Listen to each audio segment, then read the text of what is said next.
So बघा विद्यार्थी मित्रांनो, आज जो काही आपला नीटचा पेपर झालेला आहे त्याचं एक सोल्युशन फिजिक्स, केमिस्ट्री आणि बायोलॉजीचं सिद्धिविनायक सायन्स अकॅडमी घेऊन येत आहे. त्यापैकी केमिस्ट्री जो काही सब्जेक्ट आहे त्याचं सोल्युशन मी तुमच्यासाठी घेऊन येतोय. तर बघा आपण लगेच सॉल्व करूया केमिस्ट्रीचे क्वेश्चन्स. सो बघा आज हा जो काही क्वेश्चन आला होता तर हा क्वेश्चन आहे methane reacts with steam at 1273 kelvin in presence of nickel catalyst to form. आता याच्यावरनं एक गोष्ट आपल्या लक्षात येते की हे एक इंडस्ट्रियल प्रोसेस आहे ज्याच्यामधून आपण हायड्रोजन प्रिपेअर करतो आणि याच्यासाठी एक रिएक्शन आहे जी असणार आहे CH4 plus H2O in presence of 1273 kelvin and nickel. What we get the product. There is carbon monoxide plus H2 आणि ही जर रिएक्शन बॅलन्स केली तर आपल्याला माहित आहे टोटल 3 हायड्रोजन इथे येतात. मग ही जी काही रिएक्शन आहे तर याच्यामधून आपल्याला जो ऑप्शन मिळतो कार्बन मोनॉक्साईड आणि हायड्रोजनचा तो असणार आहे ऑप्शन नंबर 3. आता हीच रिएक्शन इंडस्ट्रियल का बरं आहे? बिकॉज या रिएक्शन मध्ये कार्बन मोनॉक्साईड हा स्टेबल प्रोडक्ट आहे आणि इथं तुम्हाला हायली प्युअर हायड्रोजन हा मिळतोय. ओके, सो आपला हा जो काही क्वेश्चन आहे याचा ऑप्शन आहे 3rd नंबरचा. नेक्स्ट क्वेश्चन बघूया. याच्यामध्ये जर पाहिलं विद्यार्थी मित्रांनो तर तुम्हाला एक गोष्ट पाहायला मिळेल, the correct order of increasing metallic character of sodium, beryllium, phosphorus, magnesium and silicon. थोडासा ब्लर झालेला आहे कारण आपण खूप फास्टमध्ये तुमच्यापर्यंत जे काही क्वेश्चन्स आहेत त्याचे करेक्ट आन्सर पोहोचवण्याचा प्रयत्न फक्त सिद्धिविनायक सायन्स अकॅडमी करते. याच्यामध्ये जर तुम्ही पाहिलं तर इंक्रीजिंग मेटॅलिक कॅरेक्टर खूप इझिएस्ट क्वेश्चन आहे आणि हा जर पाहिला तर नॉर्मली पेरियोडिक टेबल या चॅप्टर मधून इनऑर्गॅनिक केमिस्ट्री मधून हा क्वेश्चन आलेला आहे आणि आपल्याला माहिती आहे from in a periodic table जर तुम्ही पाहिलं पेरियोडिक टेबल मध्ये तर आपल्याला माहित आहे S block to P block हे जे मेटॅलिक कॅरेक्टर आहेत हे हळूहळू कमी होत जातात. हे काय होत जातात बाळा? कमी होत जातात कारण एस ब्लॉक वाले हायली मेटॅलिक असतात आणि पी ब्लॉक वाले काय असतात? हळूहळू नॉन मेटॅलिक कडे वळतात. तर याच्यामध्ये जर तुम्ही पाहिलं तर आपल्या लक्षात येईल की सोडियम, मॅग्नेशियम हे 2 एलिमेंट तुम्हाला एस ब्लॉकचे पाहायला मिळतील, पण त्यासोबत आणखी बेटा मागे कार्ड स्कूटर बाप्राझी, so beryllium also in s block. तर त्याच्यामध्ये जर तुम्ही ऑर्डर पाहिली तर तुम्हाला मॅग्नेशियम आणि सोडियम आणि बेरिलियम मध्ये जर पाहिलं तर सोडियम हा सर्वात जास्त मेटॅलिक पाहायला मिळेल. त्याच्यापेक्षा कमी पाहायला मिळणार आहे मॅग्नेशियम. त्याच्यापेक्षा कमी कोण पाहायला मिळणार आहे? मॅग्नेशियम. मॅग्नेशियम पेक्षा कमी पाहायला मिळणार आहे बेरिलियम. सर मग तुम्ही म्हणसाल की हा बेरिलियम मॅग्नेशियम पेक्षा कमी मेटॅलिक का? तर याच्या मागे रिझन आहे कारण जेव्हा आपण एखाद्या फॅमिलीमध्ये जातो सो बेटा मागे कार स्कूटर बाप राजी तर याच्यामध्ये मॅग्नेशियम म्हणजे as moving down the group metallic character वाढतात म्हणून बेरिलियम पेक्षा मॅग्नेशियम जास्त मेटॅलिक आहे आणि तेच मी एक्सप्लेन केलं इथं. त्याच्यानंतर जर नंबर पाहिला तुम्ही तर बेरिलियम नंतर तुम्हाला लक्षात येईल की आता राहिले आपले कोणकोणते एलिमेंट राहिले? सोडियम झाला, बेरिलियम झाला, मॅग्नेशियम झाला, राहिला सिलिकॉन आणि फॉस्फरस. तर आपल्याला माहिती आहे कहे सीताजी सुनो प्रभू फिर. सो ऑलवेज रिमेंबर फॉस्फरस आणि सिलिकॉन मध्ये जर पाहिलं तर इमॅजिन करा कुठला आन्सर असणार आहे. आपल्याला माहिती आहे कहे सीताजी सुनो प्रभू फिर आणि त्याच्या समोरची पी ब्लॉकची फॅमिली आहे नायट्रोजन, नाना पाटेकर, ऐश्वर्या सिफ, बिंदास. आणि याच्यामध्ये जर तुम्ही पाहिलं तर फॉस्फरस हा कमी मेटॅलिक राहील, त्याच्यापेक्षा स्ट्रॉंग मेटॅलिक कुठला राहणार आहे? सिलिकॉन. सो ही प्रॉपर ऑर्डर असणार आहे या क्वेश्चनची. तर तुम्ही पाहिलं फॉस्फरस, सिलिकॉन, बेरिलियम, मॅग्नेशियम आणि सोडियम. बघा कुठे मॅच होतंय? सो इथं मॅच होतंय का? Yes. So option first. So now that is our metallic character. Now next question for you. इथं तुम्हाला पाहायला मिळणार आहे समोरचा क्वेश्चन. बघा समोरचा क्वेश्चन काय म्हणतो. सो हा इनऑर्गॅनिक केमिस्ट्रीचा क्वेश्चन आहे, कोऑर्डिनेशन कंपाऊंड. ज्या मुलांना व्हीबीटी वरती फोकस, ऑलवेज रिमेंबर नीट आणि JEE जर कोऑर्डिनेशन वर क्वेश्चन टाकेल तर मॅक्सिमम चान्सेस आहेत व्हीबीटी आणि CFT. आता याच्यामध्ये ज्यांना व्हीबीटी, बघा आता व्हीबीटी 2 ठिकाणी आहे, एक 11th मध्ये आहे आणि एक 12th मध्ये. सो कोऑर्डिनेशन कंपाऊंड मधून हा क्वेश्चन आहे 12th मधून. जर तुम्ही ऑब्झर्व केलं मॅच द लिस्ट, आता तुम्हाला फक्त जिओमेट्री आयडेंटिफाय करायच्यात. याच्यासाठी नॉर्मल ट्रिक आहे. तर एक जो काही पहिला आपला ऑप्शन आहे, ऑप्शन म्हटल्यापेक्षा मॉलिक्यूल आहे जो आहे सिसप्लॅटिन. कुठला आहे? सिसप्लॅटिन. आणि हा आपला अँटी कॅन्सर ड्रग असून याची जर जिओमेट्री पाहिलं सो प्लॅटिनम इथं Cl2 आणि NH3/2 हा तुम्हाला नॉर्मली कुठली जिओमेट्री दाखवते? हा दाखवते स्क्वेअर प्लॅनर, कारण याच्याकडे बाळा 4च लिगँड्स आहेत. How many ligand? 4 लिगँड. त्याच्यानंतर जर तुम्ही दुसरी लिंक जर पाहिली म्हणजे हा जो प्लॅटिनम असणार आहे हा कोणासोबत लिंकअप असणार आहे? हा असणार आहे तुमचा स्क्वेअर प्लॅनर सोबत. दिसतंय इथं.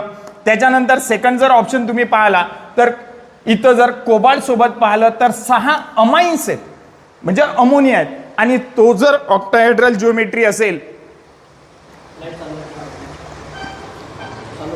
ऑक्टाहेड्रल जिओमेट्री असेल तर ऑक्टाहेड्रल जर तिथं 6 लिगँड्स असतील, 6 लिगँड असतील तर ऑब्व्हियसली ऑक्टाहेड्रल जिओमेट्री म्हणजे हा जो काही आपला बी वाला मॉलिक्यूल आहे हा कोणासोबत पेअर्ड होणार आहे? तुमचा फर्स्ट सोबत, ऑक्टाहेड्रल सोबत. राहिले 2 ऑप्शन. तर याच्यामध्ये NiCl/4 डायनिगेटिव्ह, NiCl/4 डायनिगेटिव्ह, NiCl/4 डायनिगेटिव्ह. आता तुम्हाला माहिती आहे निकेलचा ॲटॉमिक नंबर किती आहे रे बाळा? 28. आणि जर निकेलवर डाय पॉझिटिव्ह चार्ज असेल, इथं डाय पॉझिटिव्ह चार्ज आहे त्यामुळे याचं इलेक्ट्रॉनिक कॉन्फिगरेशन होणार आहे 3D8 4s0 4p0. आणि त्यामुळे जर तुम्ही क्लोरीन जर पाहिलं इथं वीक लिगँड असल्यामुळे त्यामुळे इथं तुम्हाला 4s मध्ये क्लोरीन आपली लोन पेअर देईल, ॲज वेल ॲज तिथं पी मध्ये जे आहेत PX, PY आणि PZ इथं सुद्धा क्लोरीन आपल्या काय करणार आहेत? एक एक लोन पेअर देणार आहेत. त्यामुळे इथं जर तुम्ही पाहिलं तर प्युअर तुम्हाला sp3 हायब्रिडायझेशन पाहायला मिळेल. कारण इथं 3D8 म्हटल्यानंतर 1 2 3 4 5 6 7 आणि 8 या तऱ्हेनं आपण इलेक्ट्रॉन फिलअप करतो. सो हायब्रिडायझेशन कुठलं मिळणार आहे? sp3. आणि आपल्याला माहिती आहे sp3 हायब्रिडायझेशन म्हणजे कुठलं आहे? टेट्राहेड्रल. कारण खूप जण कन्फ्यूज होतात की नेमकं NiCl/4 डायनिगेटिव्ह हा जो मॉलिक्यूल आहे हा खूप वेळा CET मध्ये म्हणा किंवा JEE मध्ये म्हणा हा तुम्हाला क्वेश्चनवरती येत असतो. सो त्यामुळे जर तुम्ही पाहिलं तर हा तिथं कुठे पेअर्ड होणार आहे? हा 4th मध्ये पेअर्ड होणार आहे. आणि राहिला शेवटचा मॉलिक्यूल जो असणार आहे पेंटाकार्बोनिल आयरन. स्ट्रॉंग लिगँड आहे आणि आपल्याला माहिती आहे की जर पेंटाकार्बोनिल म्हणजे जर 5 लिगँड असणार आहेत तर 5 लिगँड ते सुद्धा न्यूट्रल वाले आहेत आपले आणि ते सुद्धा स्ट्रॉंग लिगँड आहे. कारण कार्बनवाले जे लिगँड्स असतात हे आपले स्ट्रॉंग लिगँड असतात. That's why it can be match up with second. म्हणजे D हा सेकंड सोबत असणार आहे, C हा कोणासोबत असणार आहे? 4th सोबत, A हा कोणासोबत असणार आहे तुम्हाला? 3rd सोबत आणि B कोणासोबत असणार आहे? 1st सोबत. जर तुम्ही इथं ऑप्शन पाहिले तर त्यांनी यावेळेस बघा NTA वाले कसे कन्फ्यूज करतात विद्यार्थ्यांना. कारण आपल्याला माहिती आहे जेव्हा आपण हा क्वेश्चन सॉल्व्ह करायला जातो तेव्हा आपण जेव्हा पेंटाकार्बोनिल आयरनकडे पाहतो ऑप्शनच्या अगोदर त्यावेळेस आपण पाहतो की अरे हे कन्फर्म आहे सेकंड सोबत. मग मुलं काय करतात? इथंच पाहतात. तर त्यांनी D चे सेकंड वाले 4ही ऑप्शनमध्ये दिलेले आहे. NTA ची थिंकिंग बघा की ते आपल्या ब्रेन सोबत कसं खेळतात तर ते या तऱ्हेने खेळत आहेत. नंतर NiCl/4 सेकंड म्हणजे C चं तुम्हाला 4th मध्ये पाहिजे तर C बघा 2 ठिकाणी 4th मध्ये आहे. ओके, म्हणजे तुमचा ऑप्शन एक तर सेकंड वाला होईल एक तर 4th वाला होईल. कारण आता 1st आणि 3rd हे काय झालेत आपले रॉंग. त्याच्यानंतर वरती ऑक्टाहेड्रल जिओमेट्री तर B वाला कोणासोबत असणार आहे? B वाला हा कोणासोबत असणार आहे? 1st वाला. सो B कुठे आहे? B कुठे आहे तर तो तुम्हाला इथं दिसून राहिला 1st वाला म्हणजे इथे येऊन राहिले सेकंड आणि A कोणासोबत येऊन राहिला? 3rd सोबत. That's why our option is second. So आपला कुठला ऑप्शन करेक्ट असणार आहे इथं बाळा? हा सेकंड वाला असणार आहे. ओके, नेक्स्ट पुन्हा आपण समोरच्या क्वेश्चनकडे वळूया. इथं बघा की आता हा तर खूप इझिएस्ट क्वेश्चन आहे. जर तुम्ही पाहिलं तर हा नॉर्मली ज्यांना एकदम basic structure Lewis dot structure तुम्हाला पाहायला मिळतं त्याच्या बेसिसवर सुद्धा हा क्वेश्चन तुम्ही सांगू शकता. म्हणजे निव्वळ एकदम इझी क्वेश्चन म्हणू शकतो आपण. जर तुम्ही C2H4 म्हणजे C2H4 म्हटल्यानंतर इथिन. आता इथिनचं स्ट्रक्चर नीटचा जर ॲस्पिरंट असेल तर इथिनचं स्ट्रक्चर त्याला 100% येईल.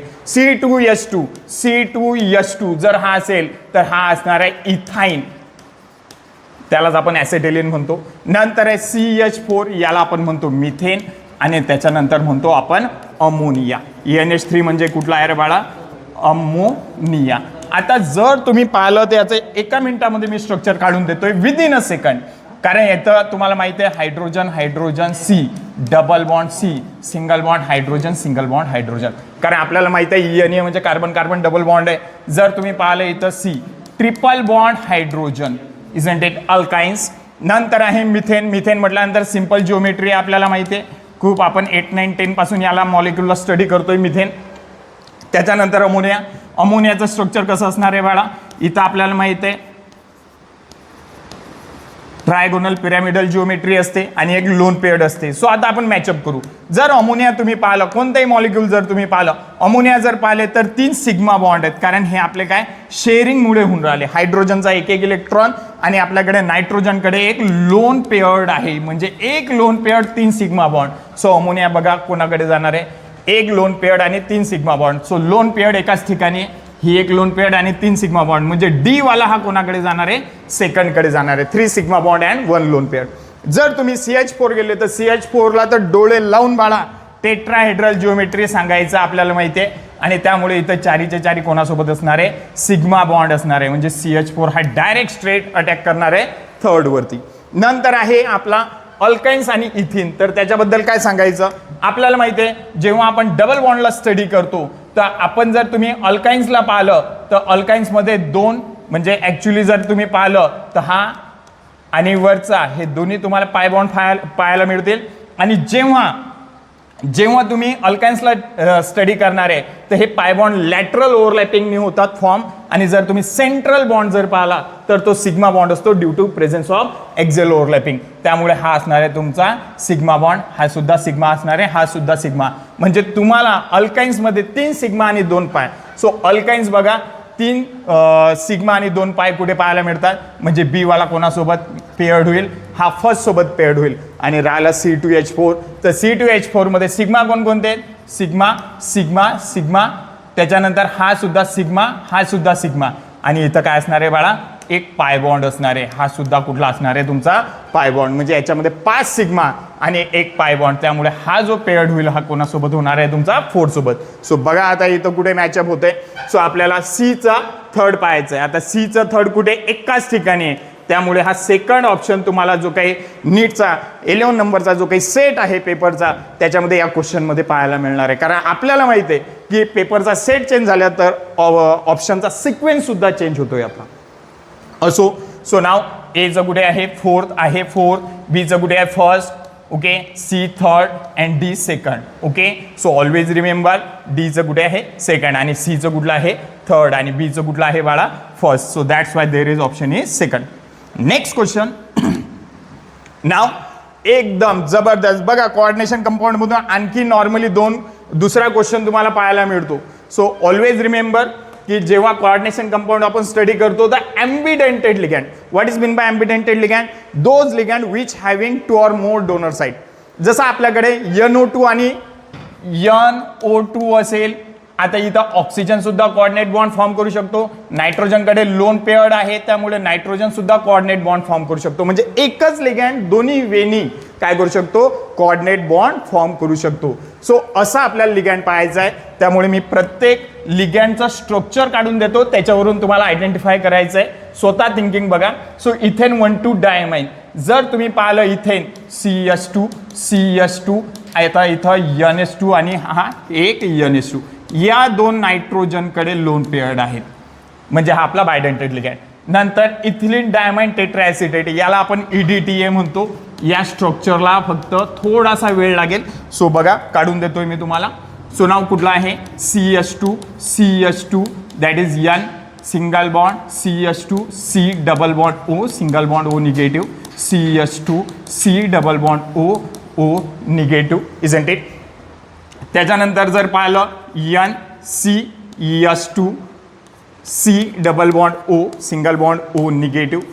नंतर आणखी एक स्ट्रक्चर जर पाहिलं तुम्ही नायट्रोजनला CH2 C double bond O negative. आता हा जो काही लिगॅन्ड आहे बाळा हा ॲम्बिडेंटेड होऊ शकत नाही. कारण आपल्याला माहिती आहे हा हेक्साडेंटेड लिगॅन्ड आहे. त्यामुळे तुम्हाला 1 2 3 4 5 आणि 6 अशा 6 टोटल तुम्हाला डोनर साईट पाहायला मिळतात. त्यामुळे हा हेक्साडेंटेड लिगॅन्डमध्ये इन्व्हॉल्व होतो. That is the structure of EDTA.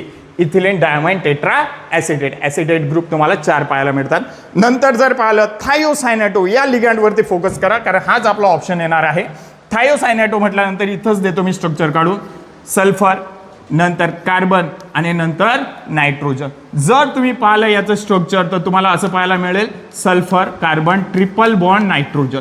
आता याच्यामध्ये नायट्रोजनकडे सुद्धा लोन पेअर्ड आहे आणि सल्फरकडे सुद्धा काय आहेत, लोन पेअर्ड आहेत.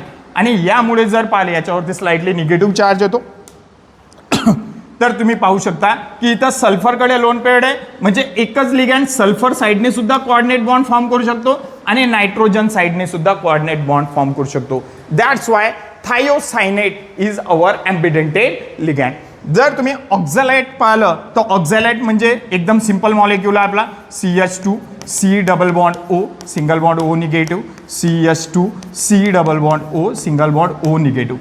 आपल्याला माहिती आहे हाच ऑक्सिजन ए आणि ऑक्सिजन बी कोऑर्डिनेट बॉन्ड फॉर्म करू शकतात, पण हा आपला बायडेंटेड लिगँड आहे, त्यामुळे हा दोन साइडनी फक्त ऑक्सिजनच्या साइडनी बॉन्ड फॉर्म करू शकतात, त्यामुळे हा आपला ॲम्बिडेंटेड लिगँड होणार नाही. हे इन्व्हॉल्व होणार आहेत आपले बायडेंटेड लिगँड, पॉलिडेंटेड लिगँड आणि हे चिलेट्समध्ये इन्व्हॉल्व होतात की जेणेकरून हे काय करतात, highly stable coordination complex form करतात, हे माहिती आहे. सो ॲक्च्युली आपला जो ऑप्शन असणार आहे ॲम्बिडेंटेड लिगँडचा तो असणार आहे थायोसायनेट. ओके, चल बघा समोरचा क्वेश्चन घेऊ. नेक्स्ट क्वेश्चन आहे आपला हा. बघा याच क्वेश्चन बद्दल मी बोललो होतो की नॉर्मली आपल्याला माहिती आहे केमिकल बॉन्डिंग मधून MOT वरती क्वेश्चन येतो, तर त्यांनी यावेळेस एकदम फॉर्मल चार्ज वरती क्वेश्चन टाकला. आणि आपल्याला माहिती आहे जेव्हा आपण ओझोनचं स्ट्रक्चर काढतो O3, तर याच्यामध्ये ऑक्सिजन ए, जसं यांनी 2 म्हटलंय त्याला, तर मी सुद्धा 2 कन्सिडर करतो. त्याच्यानंतर हा ऑक्सिजन कुठला कन्सिडर केलाय, सेंट्रल 1, आणि नंतर ऑक्सिजन लास्टवाला कुठला कन्सिडर केलाय, 3rd. आपल्याला माहिती आहे जर त्या ऑक्सिजनला ऑक्टेट कंप्लीट करायचं असेल तर ॲटलिस्ट त्याला मिनिमम 2 बॉन्ड फॉर्म करावे लागतात. या तऱ्हेनं इथं सुद्धा प्रत्येकाकडे व्हॅलेन्स इलेक्ट्रॉन किती असतात, याच्याकडे व्हॅलेन्स इलेक्ट्रॉन किती असतात बाळा, ऑक्सिजनकडे 6. जर तू ऑब्झर्व केलं तर इथं ओझोनचं स्ट्रक्चर काढल्यानंतर ऑक्सिजन 1 आणि 2 मध्ये डबल बॉन्ड फॉर्म होतो. त्याच्यानंतर ऑक्सिजन जो आहे सेंट्रल ऑक्सिजन हा आपला काय करतो, आपली एक लोन पेअर्ड कोणाला देतो बाळा, तो आपली लोन पेअर्ड कोणाला देतो, तो लोन पेअर्ड देतो कोणाला, ऑक्सिजन 3ला. आणि जेव्हा तो लोन पेअर्ड शेअर करतो तर एक इलेक्ट्रॉन त्याला देतो, एक स्वतःकडे ठेवतो आणि तिथं एक बॉन्ड फॉर्म होतो. जेव्हा ऑक्सिजनकडे नॉर्मली 2 लोन पेअर्ड असतात तेव्हा तिथं 0 चार्ज येतो, कारण आपल्याकडे एक फॉर्म्युला असतो फॉर्मल चार्जचा, तो पण सांगतोय. आणि जेव्हा ऑक्सिजनकडे 3 लोन पेअर्ड असतात तेव्हा त्याच्यावरती कुठला चार्ज येतो, -1. हे नॉर्मली माहिती असतं आपल्याला. जेव्हा ऑक्सिजनकडे एक लोन पेअर्ड राहते तेव्हा त्याच्यावरती +1 चार्ज येतो. मग सर हे तुम्ही कसं काय सांगू शकता, तर याच्यासाठी आपल्याकडे एक फॉर्मल चार्ज नावाची कन्सेप्ट असते. Formal charge equals to valence electron minus non bonding electron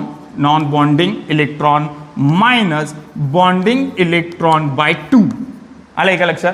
म्हणजे ऑक्सिजन, प्रत्येक ऑक्सिजनकडे तुम्हाला स्टडी करावं लागेल याच्यासाठी की ऑक्सिजनकडे व्हॅलेन्स इलेक्ट्रॉन किती असतात, 6. जसं 2 नंबरच्या ऑक्सिजनसाठी कन्सिडर करतो मी फॉर्मल चार्ज फॉर ऑक्सिजन 2. याच्याकडे 6 व्हॅलेन्स इलेक्ट्रॉन आहेत. नॉन बॉन्डिंग इलेक्ट्रॉन किती येते इथं, 4, मायनस बॉन्डिंग इलेक्ट्रॉन किती येते इथं, 1 2 3 4 4/2.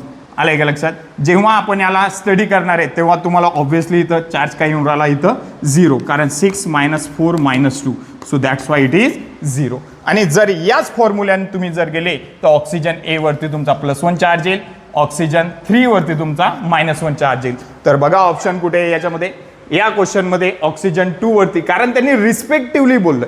सो एका लिंकनी तुम्हाला ऑप्शन सांगावं लागेल आणि खूप जण इथंच कन्फ्यूज होतात. सो ऑलवेज रिमेंबर ऑक्सिजन 2 साठी तुम्हाला 0, म्हणजे ऑप्शन 2 कडे येऊन राहिले तुम्ही. 1 साठी तुम्हाला काय एक सिंगल, म्हणजे इथं +1 चार्ज येऊन राहिला आहे इथं रिस्पेक्टिव्हली मध्ये +1, आणि ऑक्सिजन 3rd साठी काय आहे -1. So that is our option is 2nd. Next नंतरचा क्वेश्चन आहे आपल्याकडे. हा क्वेश्चन आलेला आहे, बघूया आपण. तर अरे वा, नॉर्मली आपल्याला माहित आहे नीटमध्ये एक क्वेश्चन जो येतो तो आयसोमेरिझम वरती येतो. तर आयसोमेरिझम हे आपण पाहणार आहे इथं. आता हा क्वेश्चन थोडासा तुम्हाला जरी कॉम्प्लिकेटेड वाटत असेल तरी एकदम इझी लँग्वेजमध्ये समजून सांगणार आहे मी तुम्हाला. याच्यामध्ये जर पाहिलं, the pair of molecule metamers among the following. आयसोमेरिझमची कन्सेप्ट आहे. इथं जर पाहिलं तर अल्कोहोल आहे आणि इथं तुमचा 1 डिग्री अल्कोहोल आणि 2 डिग्री अल्कोहोल आहे. कुठला अल्कोहोल आहे बाळा? 1 डिग्री अल्कोहोल आणि 2 डिग्री अल्कोहोल. आता जेव्हा तुमचा अल्कोहोलची पोझिशन बदलते, फंक्शनल ग्रुपची पोझिशन बदलते, तेव्हा आपण त्याला पोझिशन आयसोमर्स म्हणतो. म्हणून जो आपला पहिला असणार आहे हा आपला असणार आहे position isomer. Isn't it? Second बघा, नंतर हे नॉर्मली आपले हायड्रोकार्बनचे दोन्ही मॉलिक्युल्स आहेत. या दोन्ही हायड्रोकार्बनच्या मॉलिक्युल्समध्ये कोणकोणते आहेत? इथं आहे पेंटेन, नंतर तुमचं आहे ब्युटेन, म्हणजे तिथं तुम्हाला 2 मिथाइल ब्युटेन पाहायला मिळणार आहे. आणि जेव्हा स्ट्रेट चेन आणि एक ब्रांच जेव्हा मॉलिक्युलमध्ये येते त्यावेळेस आपण त्याला चेन आयसोमेरिझम म्हणतो. चेन आयसोमर. ओके, ध्यानात ठेवजा, आपल्याला मेटामर्स आयडेंटिफाय करायचे आहेत.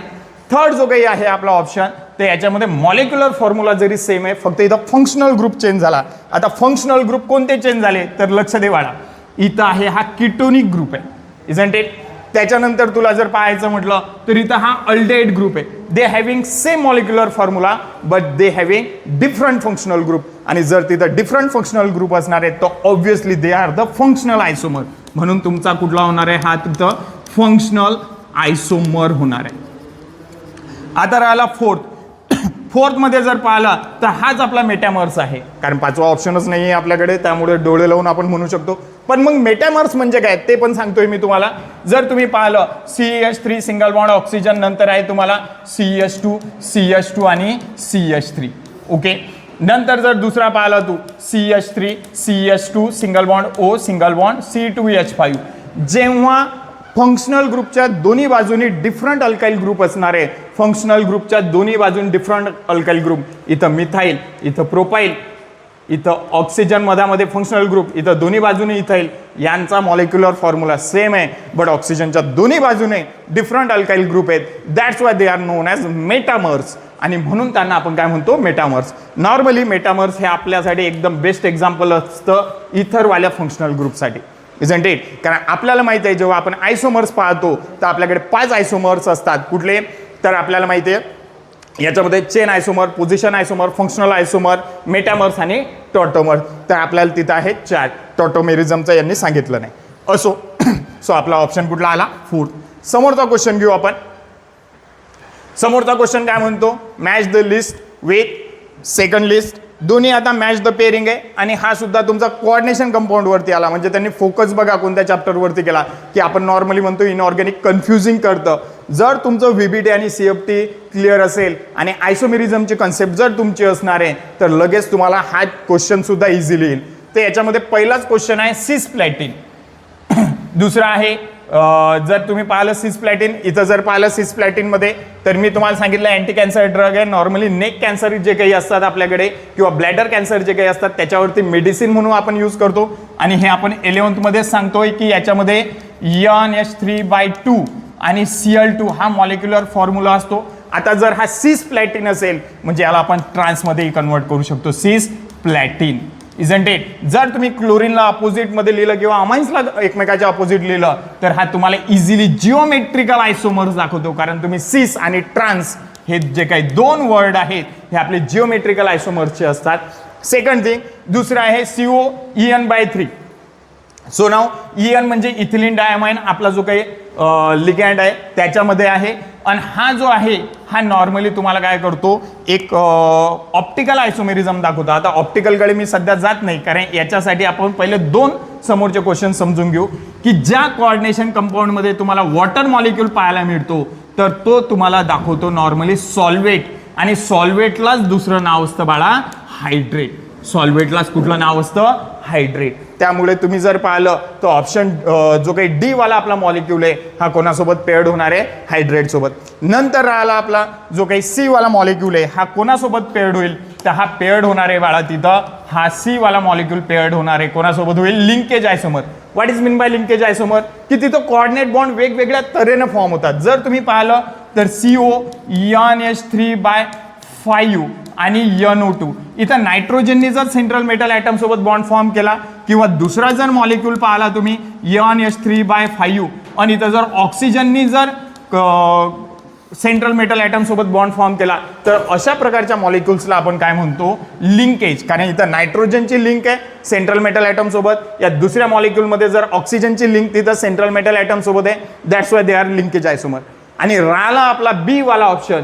तर या बी वाल्या ऑप्शनला एक्सप्लेन करण्यासाठी आपल्याला माहिती आहे की जेव्हा सेंट्रल मेटल ॲटम जेव्हा बॉन्ड फॉर्म करतो तर तो कोणासोबत करणार आहे, या तऱ्हेनं ऑक्टाहेड्रल जिओमेट्री तुम्हाला पाहायला मिळणार आहे. एक या तऱ्हेनं, एक या तऱ्हेनं आणि एक या तऱ्हेनं. जर तुम्ही पाहिलं तर याच्या दोन्ही बाजूला when you passes the imaginary axis through the central atom you will be get to unequal weight, to unequal side. So asymmetric molecule आणि जे असिमेट्रिक असतात हेच तुम्हाला ऑप्टिकल ॲक्टिव्हिटीसाठी रिस्पॉन्सिबल असतात. म्हणजे हा बी वाला जो आहे हा फर्स्ट सोबत आहे. जर या क्वेश्चनला तुम्ही ऑब्झर्व केलं तर तुमच्या लक्षात येईल की प्लॅटिनम हा जिओमेट्रिकल सोबत म्हणजे एचं थर्ड, मग एचं थर्ड कुठे आहे, फोर्थमध्ये आणि फर्स्टमध्ये आहे. नंतर COEN/3 बी कोणासोबत आहे, फर्स्ट सोबत. तर बी कोणासोबत आहे, फर्स्ट. अरे वा, इथेही सेकंड म्हणजे फर्स्ट आणि फोर्थ हा ऑप्शन असू शकतो आपला. नंतर सी वाला मोस्ट इम्पॉर्टंट आहे कारण तो तुम्हाला लिंकेज आयसोमेरिझम दाखवून राहिला. जर तो लिंकेज आयसोमेरिझम दाखवून राहिला तर इथं सी बघा फोर्थ सोबत कुठे आहे, सी हा फोर्थ सोबत कुठे आहे, अरे वा, म्हणजे फोर्थमध्ये आहे. त्यामुळे आपला 100% करेक्ट ऑप्शन होणार आहे कोण, तर हा आपला 100% होणार आहे फोर्थवाला ऑप्शन. ओके, नाव नेक्स्ट बाळा लक्ष द्या. आता समोरचा क्वेश्चन घेऊ आपण. याच्यामध्ये आहे a certain temperature TK during a process 500 joule is absorbed by the system and work of 200 joule work done by the system. Simple आहे. आता हा क्वेश्चन ॲक्च्युली नीट लेवलचाच नाही आहे, हा नॉर्मली आपल्या CET लेवलचा आहे. आणि आपल्याला माहिती आहे हा क्वेश्चन आहे थर्मोडायनॅमिक या चॅप्टरमधला, केमिकल थर्मोडायनॅमिक. याच्यामध्ये फर्स्ट लॉ जो काही आहे आपला त्यानुसार आहे first law of thermodynamic, delta U = Q + W. आता याच्यामध्ये काय बोलले की एक सिस्टीम आहे. एक गोष्ट ऑब्झर्व करा की जरा फर्स्ट लॉ ऑफ थर्मोडायनॅमिक वरती क्वेश्चन आहे ते याला कसं सॉल्व्ह करणार आहे. 500 जूल ॲब्झॉर्ब आणि 200 जूल काय होऊन राहिलं, वर्क होऊन राहिलं. जर कन्सिडर कर बाळा की मी 500 जूल एनर्जी ॲब्झॉर्ब केली आणि मी जर फक्त 200 किलो जूलचं वर्क केलं तरी सिस्टीमकडे माझ्याकडे काहीतरी अमाऊंटची एनर्जी राहील. तर आपण ते सांगू शकतो की 500 - 200 जूल, कारण दोघांचे युनिट सेम आहेत त्यामुळे आपण इझिली त्याला मायनस करू शकतो. So remaining is 300 joule. आलं का लक्षात. A certain temperature during a process 500 joule is absorbed by the system and 200 joule work done by the system. By the system आहे, ऑन द सिस्टीम नाही. जर on the असतं तर आपण add केलं असतं, पण बाय द सिस्टीम आहे म्हणजे सिस्टीमकडून वर्क झालेलं आहे. आणि केमिस्ट्रीमध्ये जेव्हा आपण एनर्जी पाहतो तर ती सिस्टीमशी रिलेटेड पाहतो. That's why there is option is 300 joule. नंतर बघा समोरचा क्वेश्चन घेऊ आपण. फर्स्ट लॉ ऑफ थर्मोडायनॅमिक्सवरचा क्वेश्चन होता. नेक्स्ट म्हणजे खूप इझी क्वेश्चन खूप वेळा टाकलेले आहेत त्यांनी. म्हणजे जर तुम्ही ऑब्झर्व केलं, कोऑर्डिनेशन कंपाऊंड जर ऑब्झर्व केलं किंवा इनऑर्गॅनिक केमिस्ट्री जर तुम्ही ऑब्झर्व केली तर खूप इझिली क्वेश्चन आहेत. The calculated spin only magnetic moment. अरे वा, हा क्वेश्चन तर खूप इझी आहे. याला जर तुम्ही पाहिलं तर आपल्याला माहिती आहे मॅग्नेटिक मोमेंट जे काढतो आपण, आपल्याकडे माहिती आहे जर अनपेअर्ड इलेक्ट्रॉन असतात आणि याच्यासाठी एक मॅग्नेटिक मोमेंट असते. मॅग्नेटिक मोमेंट जर पाहिलं तर ते नॉर्मली आपण म्यूने रिप्रेझेंट करतो √N × N+2 N आणि याचं युनिट असतं बाळा बोहर मॅग्नेटॉन. ओके, जर आपण याला ऑब्झर्व केलं बाळा तर तुझ्या असं लक्षात येईल जर आपल्याकडे अनपेअर्ड इलेक्ट्रॉनिक आहे तर याची व्हॅल्यू येते मॅग्नेटिक मोमेंटची. जर तुम्ही N = 1 ठेवलं या इक्वेशनमध्ये तर ती व्हॅल्यू येते 1.73. जर 2 अनपेअर्ड इलेक्ट्रॉन आहे तर याच्याकडे व्हॅल्यू येते 2.83. 3 अनपेअर्ड इलेक्ट्रॉन 3.87. 4 अनपेअर्ड इलेक्ट्रॉन 4.90 आणि 5 अनपेअर्ड इलेक्ट्रॉन 5.92.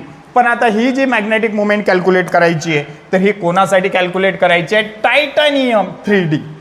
तर आपल्याला माहिती आहे आपल्याकडे एक ट्रिक असते, जी ट्रिक असते कुठली असते बाळा, जर आपल्याकडे scandium, titanium, vanadium, chromium, manganese, iron, cobalt, nickel, copper आणि झिंक जर असेल, जर या सर्वांवरती जर डाय पॉझिटिव्ह चार्ज असेल, या सर्वांवरती डाय पॉझिटिव्ह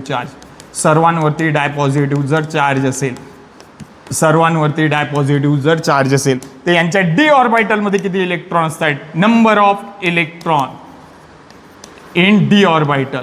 तर इथं असतात D1, D2, D3, D4, D5, D6, D7, D8 आणि D9 आणि D10. आता हे ट्रिक सांगण्याच्या मागे रिझन माझं असं आहे की जर तुम्हाला टायटॅनियम डाय पॉझिटिव्ह म्हटलं तर लगेच ज्याला ट्रिक माहिती आहे, ओके, ज्याला ट्रिक माहिती आहे तो लगेच एका सेकंदामध्ये 3D2 म्हणणार आहे. आणि डी मध्ये इलेक्ट्रॉन कसे भरतो आपण, तर आपल्याला माहिती आहे इथं जर पाहिलं तुम्ही तर टायटॅनियम डाय पॉझिटिव्ह म्हणजे याच्या डी ऑर्बिटलमध्ये 2 इलेक्ट्रॉन, आणि 2 इलेक्ट्रॉन कसे भरतो आपण, सो अनपेअर्ड 2 इलेक्ट्रॉन. जर 2 अनपेअर्ड इलेक्ट्रॉन असणार आहे तर लगेच तुम्ही सांगू शकता याची मॅग्नेटिक मोमेंट कुठले येईल, 2.83. आता 2.83 ला राऊंड फिगरमध्ये 2.84 आहे तिथं, म्हणून तिथं ऑप्शन कुठला येईल तुमचा, थर्ड नंबरचा आहे, ओके, 3D2 आहे, ओके, 3D2 आहे. नंतर बाळा समोरचा जर क्वेश्चन पाहिला तर तुझ्या नेक्स्ट, आता हा थोडासा छोटा क्वेश्चन दिसत असेल तुम्हाला ब्लर, पण हा अमाइन्स या चॅप्टरचा क्वेश्चन आहे. आणि आपल्याला माहिती आहे अमाइन्स चॅप्टरमध्ये हॉफमन ब्रोमाइड डिग्रेडेशन असेल किंवा कार्बिल अमाइन टेस्ट असेल, हे याच्या अगोदर 2021 असेल, 2023 असेल, 2018 असेल, हमखास नीट आणि JEE मध्ये या रिॲक्शनवरती क्वेश्चन येतो. आणि एवढा इझी आहे की हा जो क्वेश्चन आहे हा 2 ठिकाणाहून मॅचअप झालेला आहे. कारण ही रिॲक्शन जर पाहिली तुम्ही, ती लिहून देतो मी इथं, C2H5Cl आणि इथं यक्स आयडेंटिफाय करायचा आहे Z. तर ही हॅलोजन डेरिव्हेटिव्ह, बघा हा क्वेश्चन त्यांनी कसा जनरेट केलाय, हा क्वेश्चन जनरेट केलाय त्यांनी 50% हॅलोजन डेरिव्हेटिव्ह पासून. आणि जे काही आपली सेकंड रिॲक्शन आहे की इथं अमाइड दिलेला आहे कुठला, C2H5C double bond O single bond NH2, याची Br2 आणि KOH सोबत रिॲक्शन आहे, म्हणजे हॉफमन ब्रोमाइड डिग्रेडेशन आहे, Hoffman bromide degradation. Happy birthday reaction म्हणतो आपण याला शॉर्टकटमध्ये, कारण त्याशिवाय लक्षात राहत नाही, Hoffman bromide degradation. So Y identify होईल आणि तिथून तुम्हाला कार्बिल अमाइन टेस्ट आहे CHCl3 आणि काय आहे बाळा, KOH असणार आहे. कारण त्यांनी काय बोलले, the following 2 reaction give the same fall smell, fall irritating smell. आणि आपल्याला माहिती आहे कार्बिल अमाइन टेस्ट जे आहे, जे आयसोसायनाइड असतात, आयसोसायनाइडचाच इरिटेटिंग स्मेल येतो. तर ही रिॲक्शन आपण सॉल्व्ह करू. तर बघा काय बोलले, कारण फॉल स्मेल तुम्हाला एकाच ठिकाणी मिळणार आहे, सायनाइड पासून मिळणार नाही, सायनाइड पासून मिळणार नाही, म्हणजे तुम्हाला आयसोसायनाइड तुम्हाला आयडेंटिफाय करावं लागेल. म्हणजे एक तर तुमचा ऑप्शन असणार आहे फर्स्ट, एक तो ऑप्शन असणार आहे फोर्थ.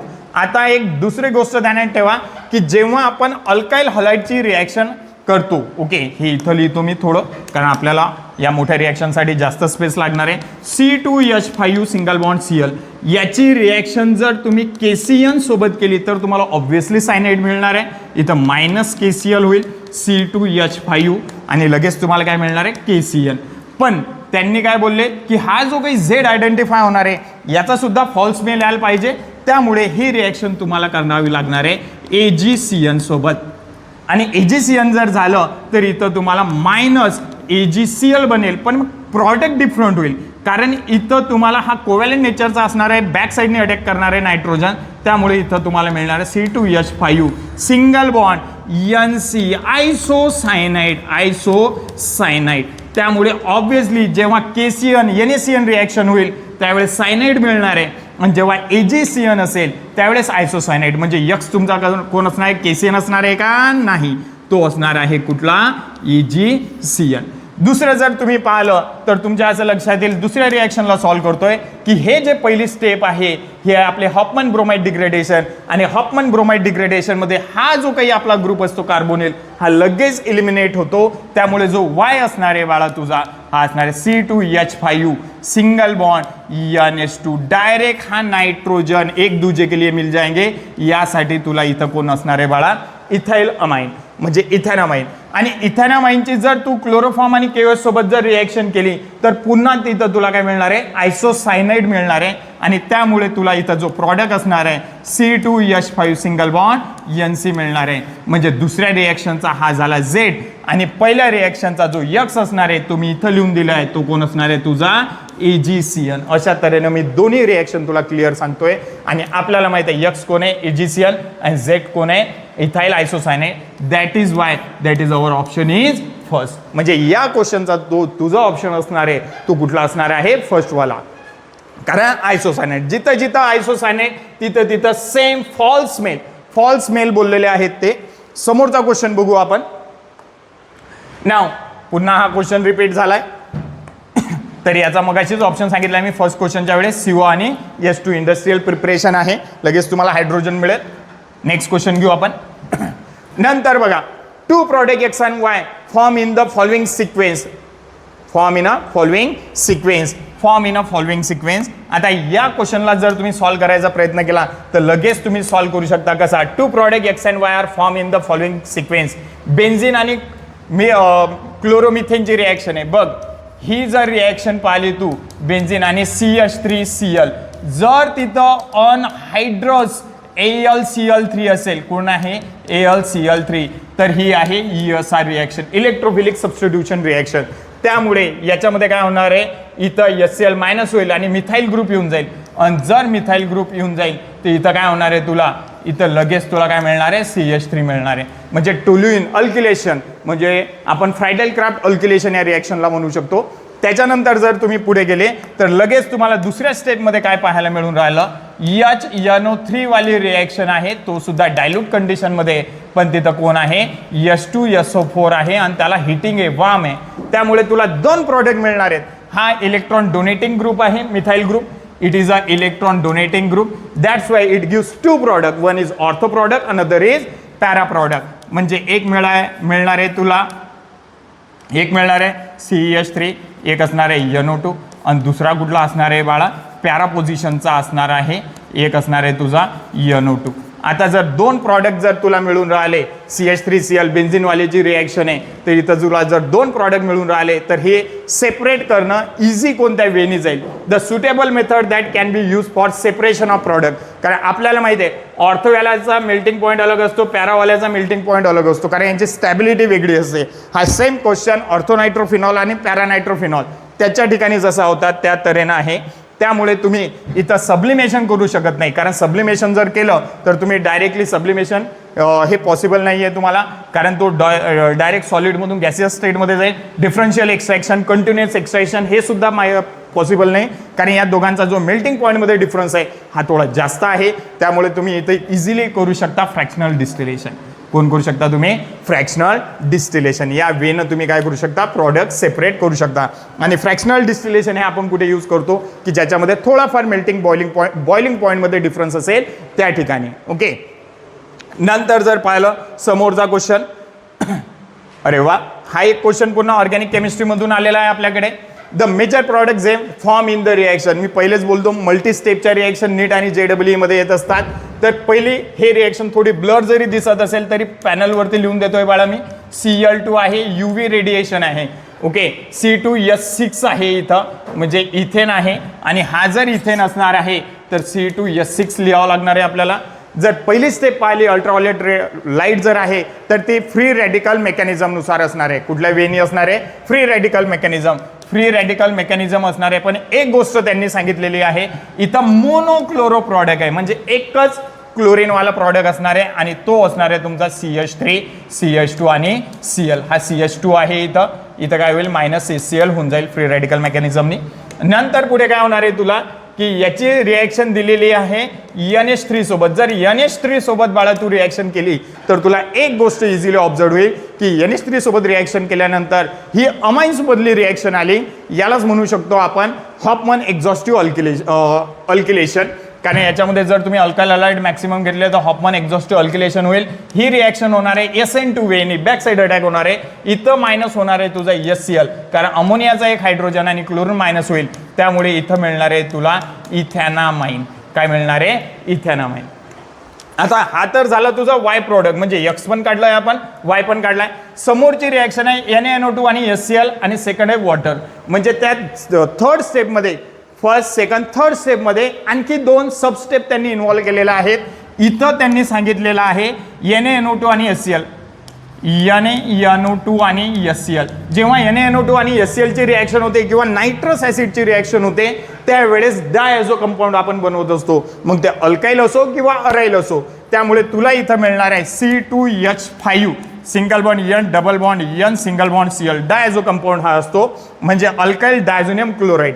बेन्झिन डायझोनियम क्लोराईड आहे, सेम त्या तऱ्हेनंच प्रॉडक्ट आहे, फक्त तिथं अराइल आहे, इथं अल्काइल आहे. आणि नंतर जर बाळा तू हायड्रोलिसिस केलं HOHचं तर हा Cl आणि H काय होणार आहेत, हे दोघं पळून जाऊन काय होणार आहेत, मायनस होणार आहेत. सो -HCl आणि OH ग्रुप काय होईल, लगेच तिथं N2 हा सुद्धा निघून जाईल आणि OH ग्रुप काय होईल, अल्काइल येईल. म्हणजे इथं तुझा फायनल प्रॉडक्ट कुठला असेल, अल्कोहोल आणि लगेच N2 काय असेल गॅसियस असेल. Isn't it. सो हा सुद्धा ऑप्शन तुझा होईल. त्यामुळे इथं NO2 बनणार नाही, C2H5N2OH हा इंटरमिडिएट सुद्धा बनणार नाही, अल्कोहोल आणि अमाइन्स. सो तुझा जो थर्ड वाला Z आयडेंटिफाय करायला सांगितला, that is why that is our option third number. Now next question is, next बघू आपण. अरे वा, हा पुन्हा एक आपल्याकडे क्वेश्चन आलाय. याच्यामध्ये जर पाहिलं तर ऑर्डर ऑफ रिॲक्शनचा क्वेश्चन आहे आणि ऑर्डर ऑफ रिॲक्शनचा क्वेश्चन एकाच फॉर्म्युल्याने सॉल्व्ह होतो, that is mole litre inverse 1 - n that is second inverse. या फॉर्म्युल्यामध्ये जर तुम्ही व्हॅल्यू ठेवली तर लगेच तुम्ही काय काढू शकता, युनिट काढू शकता रेट कॉन्स्टंटचे. ओके, जे काही के असतो आपला रेट कॉन्स्टंट, त्याचे युनिट आपण इझिली काढू शकतो. आणि हे युनिट काढण्यासाठी आपल्याकडे हा फॉर्म्युला असतो. जर या फॉर्म्युल्यामध्ये तुम्ही n equals to order of reaction, बघा बघा याच्यामध्ये तुम्हाला काय पाहायला मिळतो, याच्यामध्ये कुठला ऑप्शन पाहायला मिळतो. जर फर्स्ट ऑर्डर रिॲक्शन असणार आहे तो ऑलवेज पेअर्ड कोणासोबत असणार आहे, second inverse. Okay, third order reaction जर असणार आहे तर तो थर्ड ऑर्डरवाला कोणासोबत असणार आहे, mole raise to the power -2. जर तुम्ही पाहिलं की फर्स्ट ऑर्डर हा कोणासोबत आहे, थर्ड सोबत, सो बी ची थर्ड सोबत कुठे लिंक आहे, म्हणजे तुमचा ऑप्शन कुठला होऊ शकतो, फर्स्ट सेकंड थर्ड पण होऊ शकतो. डी वाला कोणासोबत आहे, सेकंड सोबत. डी वाला सेकंड कुठे आहे, ऑप्शन बी मध्ये. लगेच म्हणजे तुम्ही सांगू शकता इथं ऑप्शन कुठला आला तुमचा, डी वाला सेकंड सोबत ऑप्शन आलाय. ओके, नंतर तुम्ही सांगू शकता zero order reaction, first order reaction, लगेच तुम्ही ऑप्शन काय करू शकता, इझिली सांगू शकता. म्हणजे जर तुम्ही एचा पाहिला तर फोर्थमध्ये झिरो ऑर्डर रिॲक्शनसाठी, सेकंडचा जर पाहिला तर तुम्हाला पाहायला मिळणार आहे मोल इनवर्स लिटर सेकंड इनवर्सपर्यंत. Next question, for a certain reaction R gives product the plot the concentration R versus time has negative slope shown the order of reaction. अरे केमिकल कायनेटिक्सचा क्वेश्चन आहे, केमिकल कायनेटिक्सचा क्वेश्चन आहे, तर त्यांनी order of reaction सांगितली. त्यामुळे आपल्याला first order reaction असेल किंवा झिरो ऑर्डर रिॲक्शन असेल याचे दोन फॉर्म्युले माहिती पाहिजेत. याच्या बेसिसवर जर तुम्ही पाहिला तर अकॉर्डिंग टू द स्लोप हा तुमचा निगेटिव्ह आहे, डाऊनवर्ड जात आहे. जर डाऊनवर्ड स्लोप जात आहे म्हणजे याचा अर्थ तुमची जे काही रिॲक्शन असणार आहे हे फर्स्ट ऑर्डर नसून ते झिरो ऑर्डरकडे वळणार आहे. आणि आपल्याला माहिती आहे झिरो ऑर्डर जर असणार आहे तर त्याच्यासाठी कुठलं स्टेटमेंट असणार आहे आपलं, final concentration of reactant equals to -kT plus initial concentration of reactant. कारण या ठिकाणी तुम्ही जर पाहिलं का के काय पाहायला मिळतो, तुम्हाला निगेटिव्ह पाहायला मिळतो. According to the y equals to mx+c हा फॉर्म्युला आपण लावू शकतो, y इक्वल्स टू mx+c. कुठला formula, y equals to mx+c.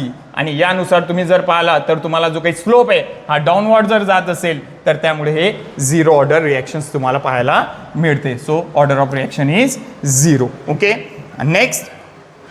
So नाव हे झाले आज आपले MCQ केमिस्ट्रीचे काही. लगेच समोरचे सुद्धा MCQ तुम्हाला लगेच कळवण्यात येते. Okay, thank you.